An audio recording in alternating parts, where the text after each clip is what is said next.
Sir, we have learned that Karnataka has floated some tender regarding construction of dam or something. What is this and how it will affect or not affect Goa? Floating of tender doesn't matter. The question is whether they have obtained permission under the Forest Act, whether they have forest clearance or not. That is the first issue. Second question is whether they have permission under the Wildlife Protection Act or not. All that they do administratively, we are not concerned with it.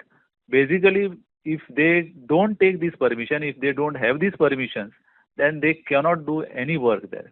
So therefore, we are more concerned with all these permissions, and we are not concerned with what they do.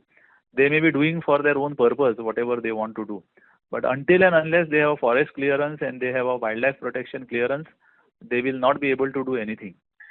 And what is the present status before the Supreme Court in this matter, sir? Supreme Court, the date is already fixed in November. So on that day, it will come up before the Supreme Court.